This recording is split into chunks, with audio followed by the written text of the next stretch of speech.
아멘. 우리가 가장 부모로서 아쉬울 때가 언제냐면 자녀들이 부모를 향해서 입을 닫을 때입니다. 청소년기가 가장 예민해서 그런지 모르지만 조금이라도 뭔가가 좀 불편해지면 이제 아이들이 자기 방으로 들어가고 나오지 않죠. 그때 참 잘해야 되는데 우리 생각이 참 그 지식에 미치지 못해서 오히려 실수하는 경향이 있죠. 아이들에게 어느덧 아이들을 위해서 말을 막 하는데 아이들은 그것이 무엇으로 들리는 거예요? 잔소리로 들리는 겁니다.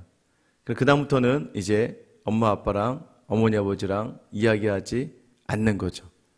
자기의 마음을 가장 터놓아야 될 대상인 부모에게 이야기하지 않는 이유는 부모가 자기의 마음을 몰라주고 부모가 자기가 이야기해봐야 잔소리밖에 듣지 못한 대상이라고 생각할 때예요. 교회도 마찬가지입니다. 내가 다른 사람을 보고 도와줘야지 하면서 이야기했던 말들이 오히려 사람들이 나로 하여금 피하게 되는 말이 될 수 있다는 걸 여러분이 기억하셔야 됩니다. 그 근원을 생각해 봐야 돼요. 다른 사람에게 함부로 어떤 이야기를 하시면 안 돼요. 왜냐하면요, 여러분들이야 이 정도 관계라고 내가 생각한 거죠. 이 정도면 내가 저 사람에게 충분히 이렇게 말할 수 있는 자격과 위치가 된다고 생각해서 그렇게 하면 안 되지 라고 이야기하면요, 듣는 사람이 기준이죠. 그 사람 입장에서는 이제 그 다음부터 그 사람이 불편해지기 시작합니다. 그러면서 그 사람을 피하게 돼요. 여러분, 우리가 정말 서로의 마음을 터놓을 정도, 내가 저 사람을 위해서 내 생명을 던질 수 있다, 이 마음이 들기 전까지, 그 마음이 들려면 얼마나 그 사람을 위해 기도해야 되고 얼마나 그 사람을 향해서 내어놓을 것이 많겠습니까? 교회는 가능한 여러분 스스로는 말씀에 민감하게, 여러분 스스로는 철저하게 냉정하게 말씀 앞에 나를 세우세요. 그러나 다른 사람에 대해서는 그 어떤 평가와 판단과 비판도, 제가 말씀드렸잖아요. 저 사람을 위해 목숨을 내어줄 정도 되시면 이야기하시면 됩니다. 나는 저 지체를 향해 내 몸을 내어줄 정도 돼. 그럼 그 다음부터 여러분이 마음에 담아놨던 이야기들을 하셔도 돼요. 그래서 여러분, 이왕이면 교회에서는요, 그 사람이 먼저 무엇을 요청하고 도움을 구하기 전까지, 저는 목회를 하면서요, 참 남 도와주는 걸 되게 좋아했습니다. 사역을 하면서도요, 제자들 중에 신학을 하겠다는 친구들이 있으면요, 그동안 제가 모아왔던 모든 자료들, 심지어는 제가 그동안 했던 모든 설교의 원고들까지도 고스란히 다 주었어요. 그렇게 해서라도 네가 잘할 수 있다면. 그리고 설교 하나하나 하는 것마다 어떻게든 관여를 했습니다. 그런데요, 그게 별로 이렇게 좋지는 않더라고요. 결론이. 왜냐하면 그 다음부터 저를 찾아오지 못하는 거죠. 마치 자기가 무엇을 잘하지 못하는 이상 저를 찾아오지 못할 정도로 미안함을 가지는 제자들을 보게 되었습니다. 아무리 좋은 것이라도 상대방이 충분히 그것을 받아들일 수 있고 먼저 이야기할 수 있다면 그 이야기를 할 수 있는 것이죠. 이거는 이제 개인 간의 관계 속에서 이루어지는 것 같아요. 어떻게 보면 우리 스스로가 너무나도 우리 중심으로 생각하고 있다는 거예요. 오늘 본문을 보다 보면 나발에 대해서 등장하고 또 다윗이 등장합니다. 둘 다 오늘은 조금 문제가 있는 것 같아요. 10절에 보면 나발이 다윗의 사원들에게 대답하여 이르되 다윗은 누구며 이새의 아들은 누구냐? 요즘에 각기 주인에게서 억지로 떠나는 종이 많도다. 다윗이 사무엘이 죽은 다음에 그 마음의 어려움을 가지고 이제 멀리 바람 광야 쪽으로 떠났습니다. 그곳에 이 나발이라고 하는 사람이 마침 양털 깎으러 온 거예요. 이 사람이 소유가 굉장해서 여러분 그 자리를 다윗의 부하들과 함께 그 나발의 종들을 지켜주고 그들이 마음껏 그곳에서 양털을 깎을 수 있도록 그들의 일을 할 수 있도록 함께 해주었습니다. 그리고 다윗이 자기의 부하들을 보내서 식량을 조금 요청했어요. 지켜주고 무난하고 조금 우리를 도와줄 수 있겠느냐라는 그 말에 나발이 지금 야 다윗이 누군데 이새의 아들이 누군데 야 그 주인에게서 도망간 종 아니야? 반역자라고 이야기를 하는 것이죠. 그리고 내가 11절에 보면 어디서 왔는지도 모르는 그 사람에게 무엇을 주겠느냐 하면서 이 다윗의 부하들을 향해서 다윗을 다윗과 그의 부하들을 조롱하고 모욕합니다. 여러분 그들이 돌아왔어요. 다윗에게 이야기합니다. 고스란히 다 이야기했어요. 그러자 13절에요. 다윗이 자기 사람들에게 이르되 너희는 각기 칼을 차라 하니 각기 칼을 차매 다윗도 자기 칼을 차고 400명가량을 데리고 올라가고 200명은 소유물 곁에 있게 하니라. 나발은 바보라는 뜻이에요. 바보, 멍청이, 완고한 사람. 나발은 굉장히 불량한 자라고 이야기하죠. 오늘 본문에서도. 그는 다윗을 온전히 알아보지 못했고 한 10명 정도? 다윗의 부하들이 온 것을 보고 이 정도는 내가 감당할 수 있어라고 생각할 수도 있어요. 원래 유대인의 기본적인 삶의 자리는 나그네를 환대해야 돼요. 나그네를 환대해야지만 하나님께서 복을 주시는 기본의 자리로 구약시대에는 인지하고 있었습니다. 나발은 하나님 정하신 그 법을 어겨요. 오히려 상대방을 모욕합니다. 반대로 다윗도 마찬가지예요. 문안하러 간 자리였으면 문안하고 와서 그 사람이 나쁘게 받아들였으면 저런 인간도 있구나 하고 닫아야 되는데 오늘 다윗이 분노하기 시작해요. 지금 다윗이요 사무엘이 죽었습니다. 그리고 계속해서 정처 없이 도망다니는 자신의 신세 속에서 자신을 무시하는 나발을 딱 보게 되니까 이제 분노가 일어나는 거고 자기도 처음으로 여러분 칼을 차라라고 이야기해요. 그럼 이 말의 의미에서 무엇을 알 수 있을까요? 다윗이 지금요 인간적인 마음으로 이 모든 일을 대하려고 합니다. 사무엘상 17절과 47절에 17장 47절에 보면 다윗이 골리앗 앞에 나가면서 했던 말이 있습니다.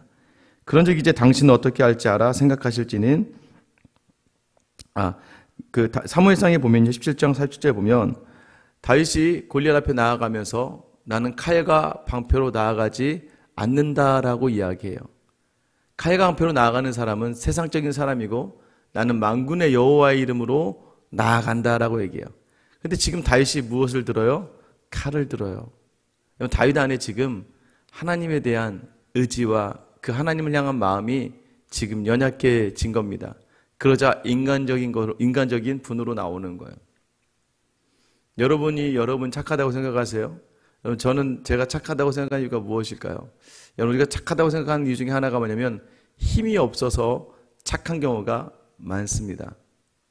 그런데 우리가 힘을 갖게 되면요 누군가 나를 조롱하고 무시하는 그 자리에서요 여러분의 힘을 사용하게 됩니다. 이전에 내가 아무것도 아니라고 생각할 때는 모르겠는데 내가 뭔가 힘이 있다고 생각하면요 누군가 나를 모욕할 때 그 인간적인 힘을 쓰고 싶어요. 어제 우리 밤에 요셉에 대한 얘기를 나눴잖아요. 총리가 되어서도 늘 하나님 앞에서 묻고 하나님의 뜻대로 아버지 하나님이 나의 하나님이 되는 자리, 그 복을 바라는 자리에 서 있었던 요셉의 모습을 상기해 보세요. 여러분 다윗도 이 잠깐의 순간에 하나님을 놓칩니다. 그러자 자기 힘으로 하려고 해요. 특히 언제요? 외롭고 고독하고 내 마음대로 되지 않고 누군가 나를 무시한다고 느낄 때 여러분 그냥 가서 무난하고 달라고 해서 안 주면 털어버리고 나왔으면 되는 건데요 분하다고 생각하는 거예요. 내가 지를 어떻게 지켰는데 내가 지들의 종을 어떻게 내가 보호해줬는데 내가 어떻게 그들을 감싸줬는데 저놈이 나한테 저렇게 할 수가 있어? 나발에 대해서도 인간적인 의지와 기대가 있었기 때문에 여지없이 그 자리는 무너지고 마는 것이죠. 다윗이 분에 차서 나오기 시작합니다. 그러자 오늘 14절에 하인들 가운데 하나가 나발의 아내 아비가일에게 말하 이르되 다윗이 우리 주인에게 문안하러 광야에 전령을 보냈거늘 주인이 그들을 모욕하였나이다 하면서 계속해서 오늘 일어날 일을 이야기합니다. 그러면서 다윗이 우리에게 어떻게 했는지를 얘기해요. 15절이죠. 우리가 들에 있어 그들과 상종할 동안에 그 사람들이 우리를 매우 선대하였으므로 우리가 다치거나 잃은 것이 없었으니 우리가 양을 지키는 동안에 그들이 우리와 함께 있어 밤낮 우리의 담이 되었습니다. 여러분 지금 원래 다윗과 다윗의 일행이 이 양을 치는 자들의 담이 되어줬다고 이야기해요. 그러니까 이 종의 말은 와 정말 저들이 우리를 도와줬습니다. 정말 저들이 우리를 보호해줬어요 라고 이야기하고 있는 거예요.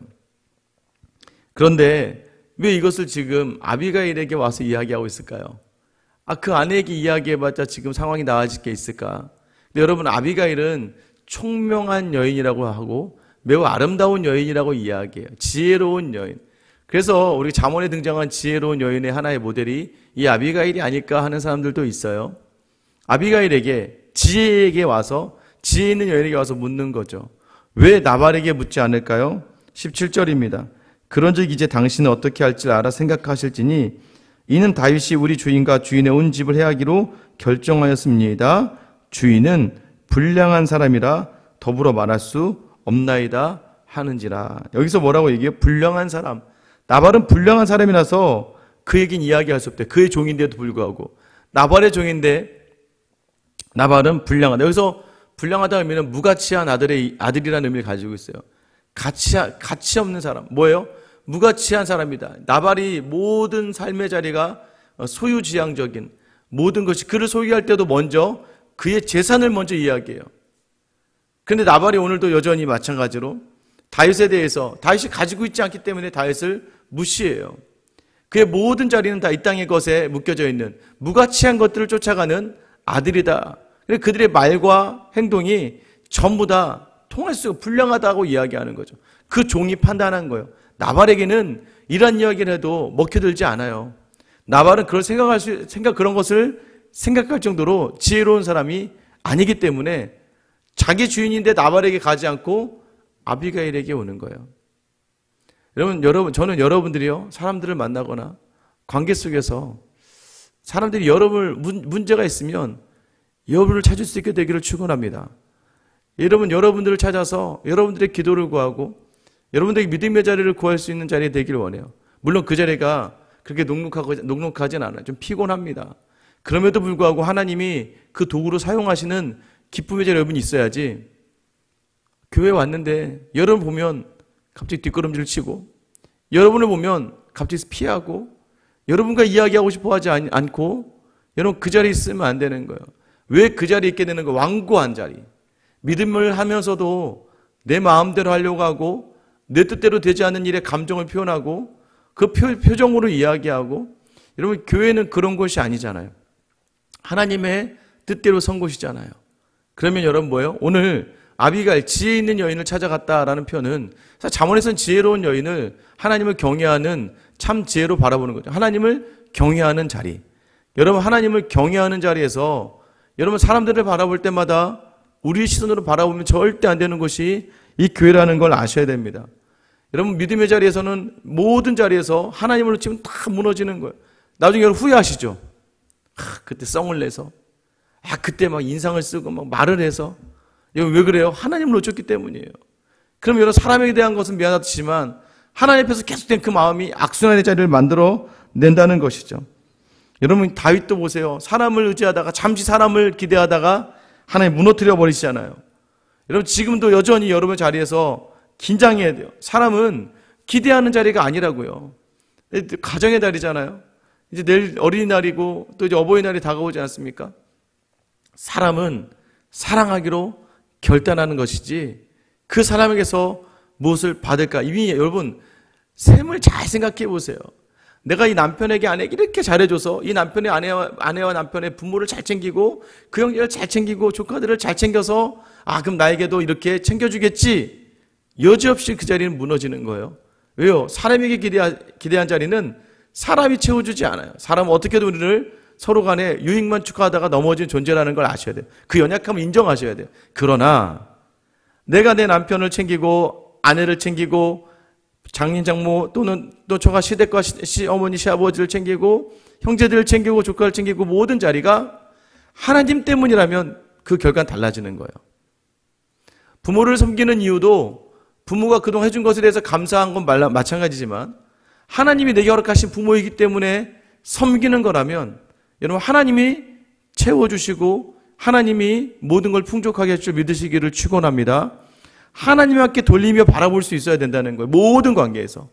여러분 사람을 기대했다가 다 무너져버리고 자식 여러분 어버이날 되면 자식들 물론 찾아오겠죠. 잠깐 식사 한번 하고 고맙습니다 하고 가는 것 여러분 그런데 그것마저도 하나님께 맡기는 거예요. 자식이 기대할 뼈는 이제는 세상이 완전 달라졌죠. 하나님 앞에 하나님을 놓치면 여러분은 분을 내게 되고 하나님을 놓치면 완고해지고 하나님을 놓치면 모든 자리의 관계가 깨진다는 걸 아셔야 됩니다.